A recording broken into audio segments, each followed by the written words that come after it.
23. Oke, selamat pagi. Sabtu 20 berapa nih? 20 tanggal berapa sih? 25. 25 April 2020. Oke, 25 April 2020 kita ngerekam ini. Selamat pagi Pak Firsa dan Bu Mutia. Selamat pagi. Sehat ya? Halo, selamat pagi. Pagi. Ya, Nggak ada yang jemput kan di Jakarta? nggak ada. Nggak ada kan nih? Tetap di rumah aman. Nggak, maksudnya nggak ada yang jemput di WA diretas atau diapain? Belum ada ya? Insya Allah belum. Kocak sih. Ini hari keberapa ya? Karantin ya di Indonesia tiap hari? Kalau patokannya itu bulan. Patokannya beda-beda dong. 2 Maret ya patokannya sebenarnya. Patokannya pasien pertama. Kalau pasien pertama itu 2 Maret. 2 Maret. 1 Maret, 2 Maret sih. 3 Maret, 3 Maret ya. Satu Itu setengah udah hampir 2 Oke. bulan ya. Tapi orang beda-beda. Ada yang baru nyadar kondisinya akhir Maret juga banyak. Atau awal April. Ya. Ya. Total udah 50 hari di Indonesia ya. Di Indonesia dari hitungan pasien pertama yang diumumkan. Kalau hitungan masuknya kita nggak pernah tahu. Kayaknya Januari sih. Terus soalnya baru ditutup pesawat dari luar, dari Cina misalnya, itu kapan sih? Februari ya? Februari akhir, kalau nggak salah. Ya, emang random. Terus hari ini kita sebenarnya temanya adalah untuk ngomongin tolak bala. Tolak bala itu maksudnya mitos-mitos, hoax-hoax yang ada di atas, ada muncul di era pandemik COVID-19 ini. Tapi sebelum itu, kayaknya kita perlu ngomongin ini deh, perkembangan kondisi di Indonesia. Kabar baik dan kabar yang tidak baik atau kabar apapun. Gimana Mas Firsa? Mas Firsa kayaknya udah ngumpulin poin-poinnya. Yang terjadi seminggu ini deh. Oke, poin kita kabar baik dulu ya. Biar ada harapan walaupun kecil. Kabar baiknya adalah jumlah labnya sudah 45 lab ternyata ya. Kalau dari ketua data BNPB kemarin, 2 hari ini sudah 45 lab. Itu kayaknya lonjakan dari kalau nggak salah kita sempat stagnan lama di 30-an ya, Muti sama Kamil. Itu kabar baiknya. Terus kabar baik kedua, surprisingly pemerintah mulai serius ini kan. Serius menutup jalur pulkam atau jalur mudik ya. Terlepas itu definisinya apa, mereka mulai serius. Bahkan kemarin di Detik ada berita ada 1000-an mobil yang akhirnya disuruh balik pulang yang udah di jalan tol. Itu sih maksudnya baik. Mau keluar Jakarta disuruh balik lagi ke Jakarta gitu kan. Iya. Nah, kabar buruknya kabar buruknya kontras sama dua hal tadi. Kabar buruknya ternyata jumlah lab yang sudah banyak itu memang akhirnya meningkatkan jumlah tes spesimen per hari menjadi 65.000 terakhir. Cuma ternyata grafik kurva case-nya nggak naik. Itu nanti saya tanya ke kalian ya. Perhariannya masih stagnan gitu. Jadi gitu kan. Iya, 300-an gitu. Jadi kalau per hari itu kita bisa tes 1.700 sampai 2.000, tapi output positifnya hanya 300-an lah gitu. Nah, itu anomalinya. Terus yang kedua, kabar buruknya adalah ini baru dari Detik pagi tadi, ternyata mudik pakai jalur mudik ke daerah itu ditutup, nggak boleh. Tapi gerbang ke luar negeri masuk masih dibuka lewat bandara. Itu aneh sih. Jadi mungkin kalau kita keluar negeri masih bisa, dan dari luar negeri masuk Indonesia masih bisa. Iya, itu yang masih nggak konsisten. Tapi apapun itu ya kita appreciate. Saya cukup kaget pemerintah bisa seserius ini sih. Iya. Satu sisi tapi satu sisi masih kayak curiga, ada apa ini gitu. Iya, kita waspada lah ya, waspada. It's okay. Intinya soal mudik-mudikan ini ke daerah, persebaran dari epicentrum satu ke tempat lainnya, mungkin karena regulasi ini bisa bisa ditekan lah ya. Signifikan bisa ditekan karena Iya. keretanya dibatalin, emang kapalnya dibatalin, ya kan? Seperti itu kan ke daerah. Hal yang positif ya. Hal yang bagus Tolnya ya. juga pintunya dibatasin dan harus ada surat kalau nggak salah kalau ke Jawa Tengah. Harus ada surat jalan atau whatever. Iya. Jadi istilahnya regulasi-regulasi keribetan ini bikin orang males cabut dari tempatnya sekarang gitu. Mungkin ya. Nah, ya. Hopefully. Nah, indikatornya tapi yang paling apa ya? Kalau Mas, indikator dari seminggu ini indikator dari yang bisa dilihat apakah ini efektif atau enggak itu menurut Mas apa? Kemarin si Mas Mainun Najib itu sempat nge-tweet soal ini kan, PSBB ini bisa diukur nggak keberhasilannya gitu. Sempat saya reply iseng gitu. Ini di Google ada mobile static per negara gitu. Ini pakai Google Data ya. Ya, Google Mobility Data ya. Mobility Data. Jadi yang working place atau parks atau grocery itu turun berapa persen gitu. Bisa diukur pakai, terus dia langsung reply juga baik. Oh itu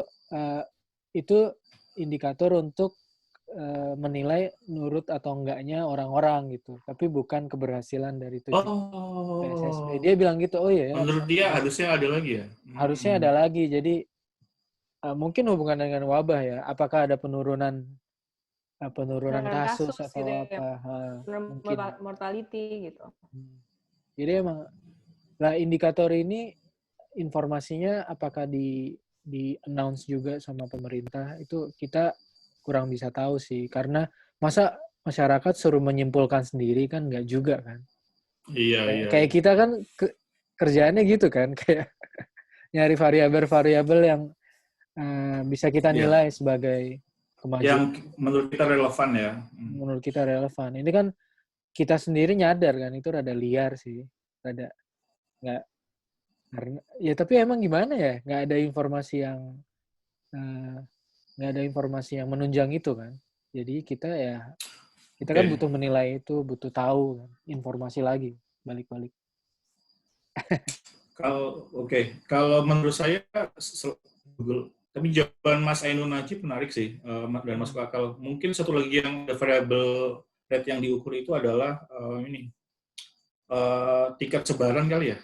Jadi daily growth-nya itu berapa, per week-nya berapa. Dari situ mungkin bisa kelihatan. Ini buat tahun Jakarta ya. Harusnya logikanya mulai sekarang Jakarta logikanya ya daily growth-nya mulai nggak naik gitu. Terus yang provinsi lain daily growth-nya dengan berhentinya mudik harusnya nggak parah. Tapi sampai sekarang pun kayaknya belum ada analisa tentang daily growth-nya per hari rata-rata berapa, lalu dibuat average-nya, habis kita tutup tanggal 24-25, habis itu kita bandingin. Kalau tingkat persebarannya semakin kecil, berarti PSBB berhasil. Ini asumsi datanya benar ya. Soalnya ini udah 50 hari, kurvanya tuh stabil. Nah, ini asumsinya datanya benar.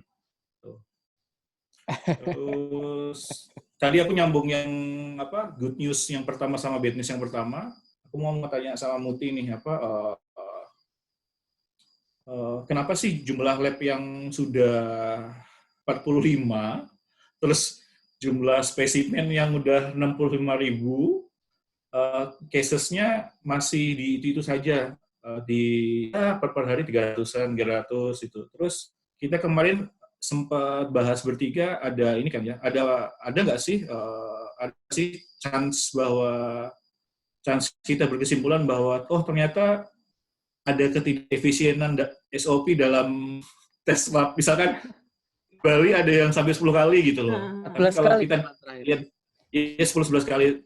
Kalau kita lihat data terakhir tuh satu orang sampai 3-4 kali lah. Nah, itu gimana sih? Tiara, gimana pendapatnya Mutiara? Gimana ya? Aku kalau misalnya ngelihat dari lab, emang secara statistik harusnya kan kalau misalnya lebih banyak orang yang diperiksa, hasilnya, chancesnya untuk menjadi positif kan juga lebih tinggi. Nah, tapi ini nggak kayak gitu ya, data-data aja gitu. Jadi, angkanya rada mungkin nggak terlalu masuk logika aku sih, karena harusnya semakin banyak yang dites, semakin banyak yang positif gitu. Atau mungkin di lab-lab ini juga sebenarnya belum optimal running machine-nya gitu. Jadi misalnya 46 lab gitu. 46 lab kan mungkin masing-masing labnya satu mesin. Mungkin ada beberapa lab juga yang punya 2 atau 3 mesin gitu. Nah, ini mungkin juga belum semua mesinnya beroperasi sesuai dengan kapabilitas optimalnya gitu. Nah, mungkin juga bahwa satu orang itu mengirim misalnya beberapa spesimen gitu. Misalnya dia di swab hidung, di swab tenggorokan, terus abis itu dikirim ke satu lab, abis itu minggu depannya dia mengirimkan sampel lagi untuk ngecek apakah virusnya sudah negatif atau belum. Nah itu yang tadi Mas Firza omongin tidak efektif gitu. Ada di berita bahwa ada bahkan sampai ada satu pasien yang sampai di swab 10 kali gitu. Kalau misalnya di kita Bali ngelihat ya. kan di Bali ya. Kemarin itu kalau beritanya aja kan itu sebenarnya berita update-nya 14 kali dan akhirnya 2 kali terakhir wow. 14 kali. Iya. Akhirnya. Akhirnya. Lah, jadi apalagi yang rapid test ya. Apalagi yang rapid test iya kan? harusnya jumlahnya lebih banyak lagi ya gitu. Kalau misalnya aku ngelihat course of disease-nya juga memang sebenarnya kebutuhan untuk orang swab test itu boleh berkali-kali supaya kita juga bisa memonitor kan sebenarnya virusnya naiknya hari keberapa, pelan-pelan turun gitu. Cuman ini juga harus disertai sama SOP yang sebenarnya harusnya lebih strict kalau memang reagennya kita sekarang kekurangan gitu. Setuju. Reagennya kita kekurangan. Reagen sama facility kita emang kapasitasnya kekurangan karena pol-polannya 2.000-an kan per hari, 2.000-3.000 lah gitu. Dengan target 10.000 yang terserah itu mulai kapan, tapi dengan kenyataan kita cuma bisa menggapai itu tuh harusnya SOP-nya dibikin strict biar yang pantas dites gitu. Yang priority siapa yang perlu dites itu masih jadi masalah kan. Jadi misalnya kita bisa lihat PDP numpuk. Whatever lah dia PDP Indonesia kan pakai 17 ribuan. Ya, Indonesia kan pakai itu kan, pakai standar PDP, ODP, whatever itu. Jadi itu kan bisa jadi acuan kan sebenarnya fungsinya. Bahwa yang perlu dites itu sebenarnya kalau ODP, OTG, PDP yang perlu dites itu PDP duluan kan, ya nggak? Yang orang tanpa gejala dan orang dalam pantauan ntar dulu deh gitu. Tapi yang terjadi sekarang SOP-nya kan rancu banget. Satu orang yang bahkan OTG atau orang tanpa gejala bisa dites berapa puluh kali gitu. Tergantung privilege-nya masing-masing kan. Misalnya ada di suatu rumah sakit, keluarga saya juga. itu udah dites 3 kali. Sekarang sampai udah dites 3 kali. Dia nggak ada gejala sama sekali. Ya maksudnya, OTG ya.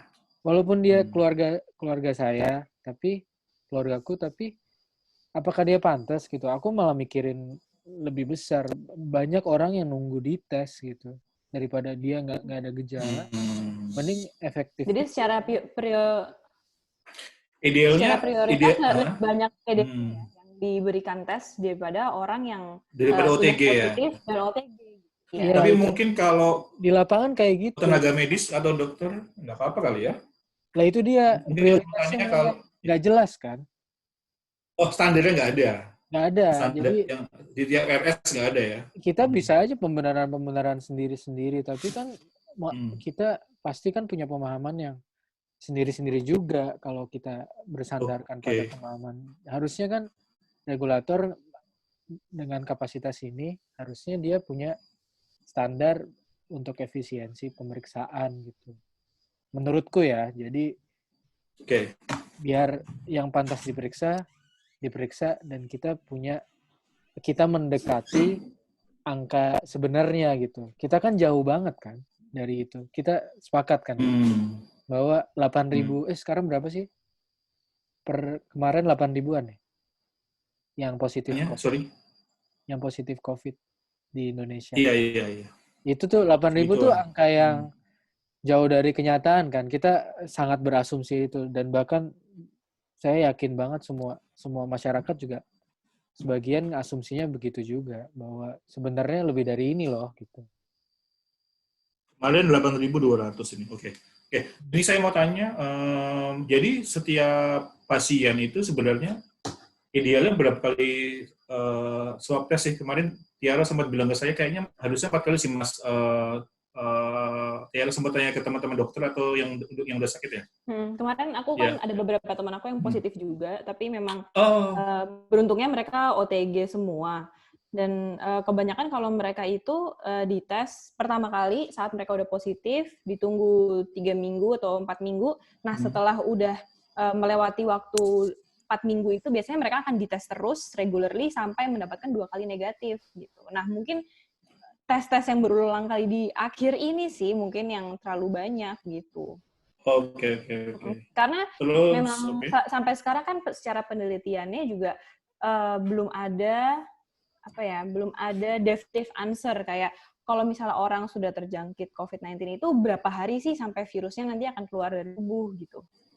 Nah, ada beberapa temenku yang range-nya tuh masih lumayan besar gitu. Misalnya range-nya 4 minggu sampai 6 minggu atau 7 minggu gitu. Nah, banyak nih yang merasa bahwa harusnya dalam sebulan udah keluar dong virusnya, udah negatif nih gitu. Tapi tambah mereka anxious mendapatkan swab testnya hasilnya positif walaupun udah lewat daripada sebulan, tambah sering swab testnya malahan gitu. Ya, jadi malah oke, kita coba lagi minggu depan, kita coba lagi. Itu itu karena itu di swasta berarti ya?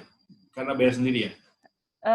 Bayar sendiri, tapi kalau temenku kayaknya nggak di swasta deh. Iya. Aku ya, itu balik ke yang kami bilang tadi ya, beda-beda ya. Iya, aku ngelihatnya gini loh, konsentrasi fokusnya itu naikin orang sembuh gitu. Karena definisi orang sembuh definisi orang sembuh ini 2 kali negatif. Itu kayak biner banget. Yeah. Harus gimana caranya 2 kali negatif. Caranya dites terus. Oke. Iya, padahal ini yang jadi salah paham ya. Padahal gagal dengan tujuan dengan kondisi kapasitas tes yang minimal di Indonesia, itu tuh nggak menurutku nggak pantas dipakai. Harusnya kita mikir gimana caranya orang nggak nambah, orang yang positif nggak nambah gitu.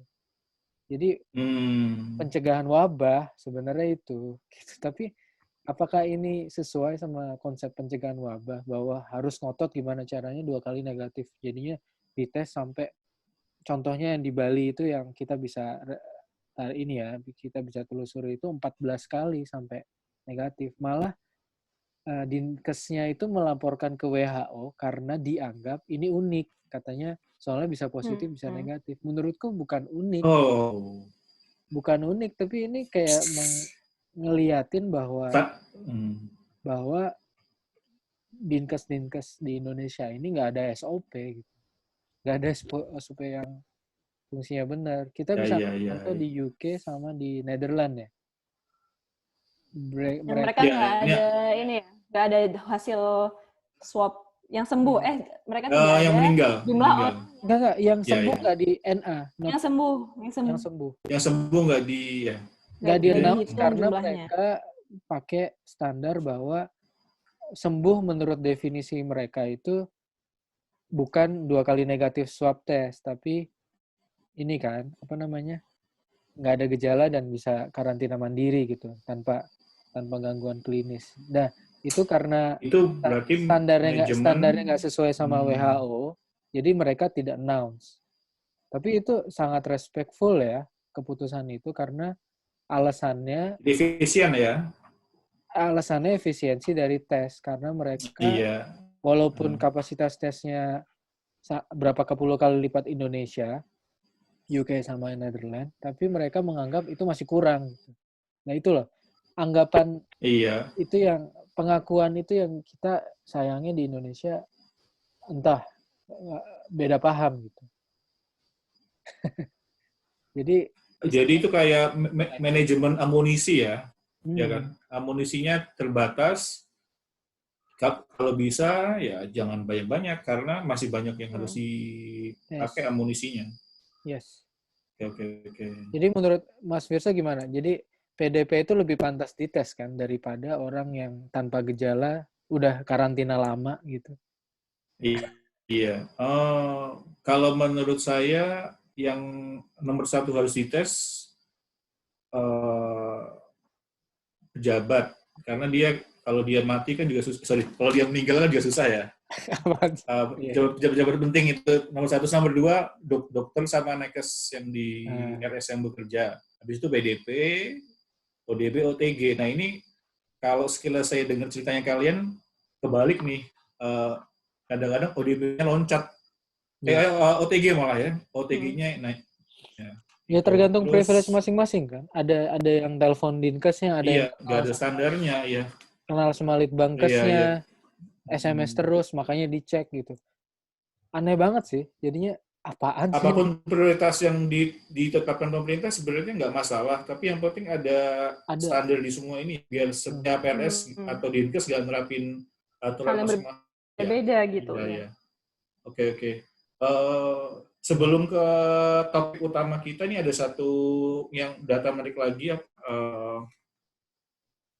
Kemarin sempat agak ribut ya dari IDI ya. Jadi menurut IDI seharusnya sekarang udah ada 1.600 orang yang meninggal.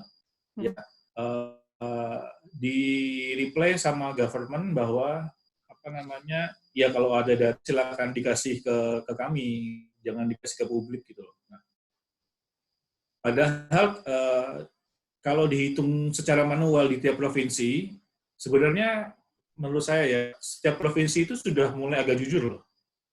Di sana ada data Gimana tuh Mas maksudnya? Jadi kalau kita buka masing-masing data di tiap daerah, itu udah mulai banyak yang berani ngungkapin bahwa data beda, satu, nomor dua, mereka mulai nyebutin ada PDP yang meninggal. Ada PDP yang meninggal. Nah, itu kalau sementara ini kalau 2 hari lalu diakumulatifkan, PDP yang udah meninggal udah 1.100. Sementara kita yang meninggal kemarin baru berapa nih? Hari kemarin. 800-an. Yang meninggal 669. Berarti total kan emang sekitar... Iya. Jadi sebenarnya statement pemerintah bahwa ya buka aja data daerah, kita nggak ada yang tertutup kok gitu. Tapi kalau kita buka data daerah dan kita akumulatifkan secara manual, nggak nyambung 689 sama 1.100 gitu loh. Iya. Dan ini nggak pernah di-announce sama setiap sore jam 4 oleh Pak Jubir itu. Yang membosankan ini jadi acara apa nih jam 4? Pendapat kalian gimana nih? Siapa dulu? Aduh, itu Mas Kamil dulu. Silakan Pak Kamil. Ya, soal informasi ini masih jadi masalah banget ya di pemerintah kita. Pusat. Iya. Daerah tuh udah mulai jujur kok. Iya, PDP tapi gini, jadi untuk tesis bahwa kita ini adalah tujuan yang mengendalikan wabah, itu kontrari banget kan. Istilahnya ini kan visi misi bersama kita adalah mengendalikan wabah. Tapi kalau informasinya jadi masalah dan terus-terusan masalah ya kok kayaknya beda arah gitu visi misinya pemerintah. Visi misi pemerintah seolah-olah kayak membiarkan wabah gitu. Mengendalikan dengan wabah. Itu nyambung di dokumen resmi strateginya BNPB sih. Yang 20% itu medis, 80% psikis. Ada kan bahasa sosial itu juga bikin lemas. Jadi menurut pemerintah itu dokumen resmi loh. BNPB itu strateginya 20% itu di medis, di alat-alat secara medis, 80% emang di penguatan mental. Jadi emang penguatan jiwa dan pikiran. Iya, jadi emang tujuannya pemerintah ini adalah bukan ini kan, bukan menuju ke pengendalian wabah. Jadi kalau misal ini bakal terus menerus kok menurutku, nggak bakal berhenti kalau visi misinya udah beda arah gitu.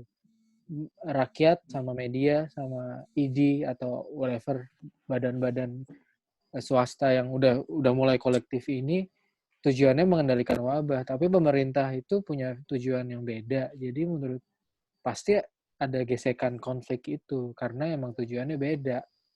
Ini salah satu aja kan, pemerintah bilang jangan ya kayak 5-5 yang negatif itu.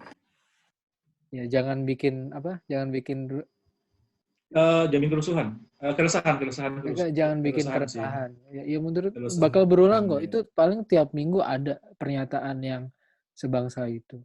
Pasti ada. Soalnya emang beda tujuan. Menurutku begitu. Iya. Aku kalau kayak gini bingung sih sebenarnya. Karena nggak kalau instingku yang maksudnya dengan ilmu sains yang aku punya tuh it just doesn't make sense for me gitu. Kayak yang mana dulu? Aku nggak tujuannya apa sih? Maksudnya visi misi sendiri. Aku sih cuma ngerasa bahwa trust publik itu kan sangat amat penting ya untuk kita bisa percaya sama pemerintah, ngelakuin peraturan-peraturan mereka, dan kepercayaan itu tuh salah satu hal yang krusial banget. Kita kan sebagai publik itu aduh, belibet aku ngomongnya. Udah Mas, di skip aja. Enggak. Iya, trust itu penting banget ya untuk sosial kapital ke governance kan ya. Tapi kalau trust-nya itu dihancurin sendiri, governance bikin peraturan apapun ya nggak bakal good gitu. Nggak bakal become good governance. Menurutku begitu. Jadi kalau misalnya pemerintah tetap ngelola informasi dan banyak kelompok masyarakat yang menemukan informasi itu salah dan kita satu bikin resah, dua bikin trust-nya juga hancur. Jadinya muter-muter kan. Jadinya ya apapun PSBB, nggak boleh mudik, nggak boleh apapun dianjur sama pemerintah, rakyat bakal cuek. Orang lawang udah hopeless, lawang udah nggak percaya juga gitu. Jadi itu juga memunculkan pikiran-pikiran soal konspirasi lah, apalah. Iya. Makanya lebih nyaman, ya nanti kita bahas ya. Makanya orang lebih nyaman ke sana. Iya, it's normal. Jadi konflik di sosial kapital ini bakal muncul kalau kayak gini terus. Ya, kita harus siap itu. Udah, it's natural. Kayak kemarin itu gubernur New York, kemarin itu gubernur New York siapa? Andrea Cuomo itu diwawancara banget. Dia logika dia benar banget nih saya nggak mungkin menyuruh melakukan warga saya sesuatu yang baru yang tidak pernah mereka lakukan. Nggak mungkin saya tiba-tiba nyuruh mereka stay at home gitu kan. Tanpa yang saya lakukan adalah itu ngasih informasi jujur membuka data. Saya tidak ngasih info, tapi saya akan mampu saya gitu loh. Karena kalau saya udah nggak jujur, saya udah nggak trust, mereka pasti akan nurut melakukan sesuatu yang baru. Ini apa sih? Kayak dia tuh everything I know you people know. Iya. No sugar coating ya. Dan dia no sugar coating ya. Yes. Dan kemarin kalau masalah si trust ini sebenarnya juga bukan hal yang baru kan. Kayak aku kemarin lagi ngulik-ngulik website WHO terus nemu sebenarnya WHO itu kan secara reguler sudah emerging diseases itu kan memang sesuatu yang nggak cuma sekarang kita hadapin dengan COVID-19 aja. Tapi WHO tuh memang sudah secara berkala memprepare satu dunia ini bahwa emerging diseases tuh go gitu. Misalnya kayak SARS atau MERS gitu. Nah, di salah satu mereka bikin kira-kira tuh problem komunikasi apa aja sih yang terjadi bakalan ada kalau misalnya ada pandemic ini, dan itu ada di tengahnya gitu. Trust itu di tengahnya, bahwa di saat ada pandemik memang itu yang sangat dibutuhkan untuk publik dan pemerintahnya, dan karena itu juga a two-way street ya, namanya kepercayaan itu dibuild-nya perlahan. Aku memang setuju sama Mas Kamil juga dengan pemerintah terusan memberikan alasan untuk publiknya tidak percaya sama mereka, yaitu rasanya akan tambah ketidakpercayaannya itu akan meningkat sampai akhirnya kalau mereka membuat kebijakan apapun ya kita nggak juga karena jadi curiga Jadi sebenarnya dari WHO itu udah lama ya, tahu ya? Iya. Ya? Aku lihat itu tuh grafiknya itu 2015. Okay. Dan semua problem yang mereka ungkapkan itu sebenarnya sama aja sama yang kita sekarang lagi alamin gitu. Okay. Mereka juga udah predik kalau misalnya ada pandemik itu ekonomi akan terguncang, orang-orang dengan bisnis kecil itu yang bakalan ke-hit paling banyak, capability sakit itu juga nggak akan kuat gitu. Memang semuanya itu sebenarnya sudah diperhitungkan dan predictable sebenarnya semua pattern ini gitu. Tapi walaupun sudah di-prevented juga tetap tidak dihadapi dengan baik gitu. Iya, tapi justru karena bisa diprediksi dan mereka announce lama, pikirannya shortcut ke ini adalah konspirasi. Ya itu kan muncul kan kayak gitu. Rancunya di situ. Rancu banget sih. Kayak ngomongin bumi datar kan jadinya. Si Yonglex ya. Ya itu sama Dedi. Iya, misalnya ada yang banyak kayak dia juga kan, nggak cuma dia aja ya. Iya, bumi datar ini kan sebuah diksi yang nggak hilang-hilang di muka bumi gitu.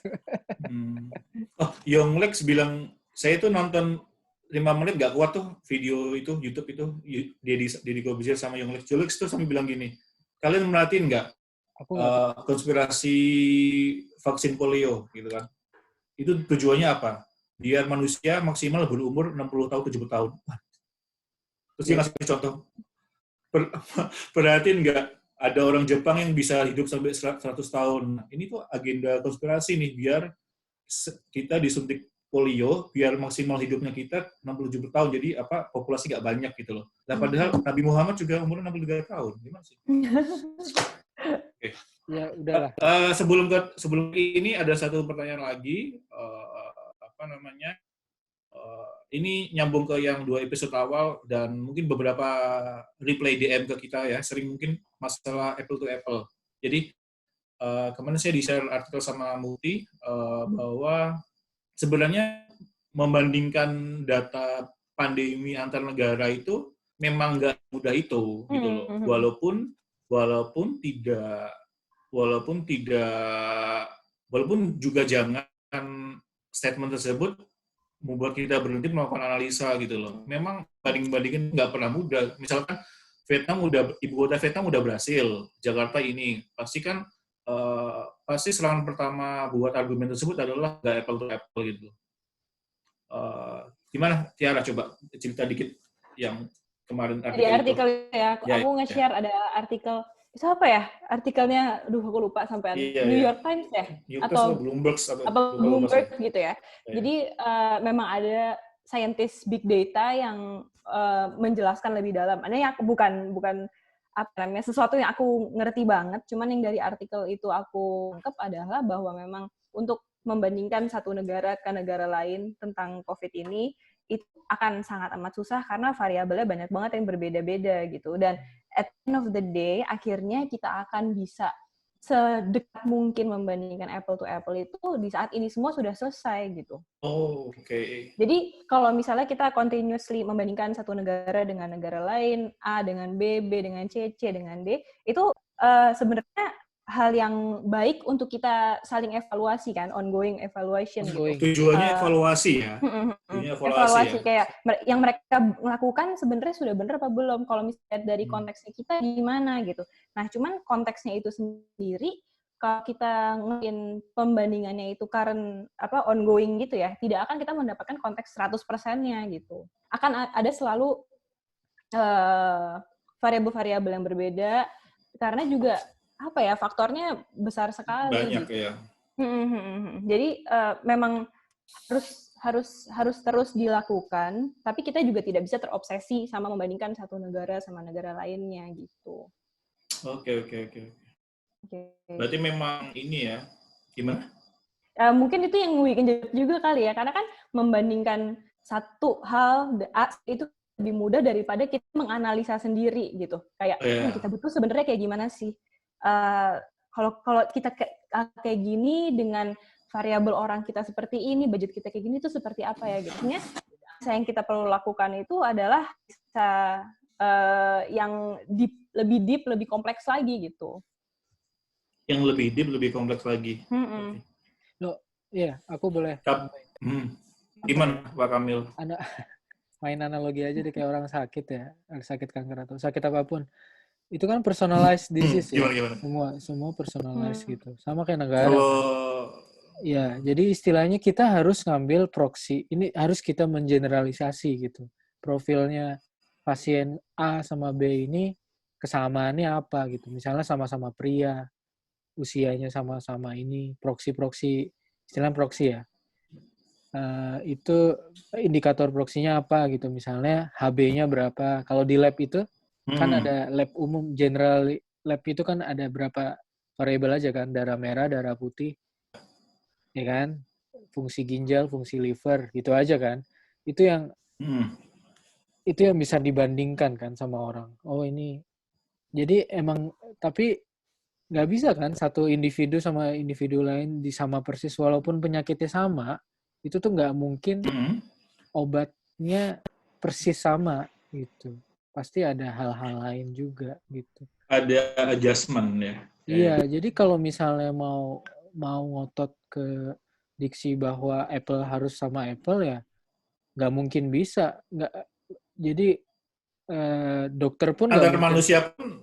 Antar manusia. Iya. Bahkan untuk personalized disease pun itu bukan apple to apple ya. Iya, apple to apple. Mereka harus mereka mengeneralisir. Jadi iya, kita nggak usah ngomongin COVID. Misalnya soal kanker itu paling contoh yang bagus gitu. Kanker dengan diagnosis yang sama, stadium yang sama, kemoterapinya bisa beda banget gitu. Tapi indikatornya... Itu pun nggak apple to apple sebenarnya kan? Nggak apple to apple orang. Kanker kan mutasi gennya dia gitu. Bukan mutasi gennya orang gitu. Atau nggak bisa ditularin juga. Iya. Ya istilahnya personalized disease banget. Tapi ngobatinnya tetap pakai pilihan regimen yang umum kan. Operasi atau radiasi. Walaupun ini juga resultnya nanti bakalan beda juga beda gitu juga, ya, Mas, ya? Resultnya pasti beda juga. Tapi monitoring harus terus dilakukan. Jadi analoginya kayak gitu sih. Emang nggak mungkin bisa apple to apple. Negara beda-beda lah. Tapi kita harus terus ngelakuin ini biar outputnya sama-sama gitu. Outputnya sama-sama selamat gitu. Prognosis bagus. Terus dibahas gitu, proksi-proksinya ini harus terus dibahas, nggak boleh dibungkam gitu, nggak dibahas. Menurutku begitu, karena kita bakal lama-lama kita bakal bisa menemukan variabel-variabel yang mendekati ideal untuk dibandingkan. Dan betul, habis ini selesai baru bisa evaluasi sih. Baru, iya. Yang dari semua ini itulah yang mengevaluasi ya dan menilai ya. Iya. Ya oke. Ini pas nih kurang pertama, ya. Ini udah 40 menit ya, gila. Iya. Sesi pertama udah. Puji Tuhan. Ini kita habis kedua ya. Oke? Lalu iya. Tanya jawab. Oke.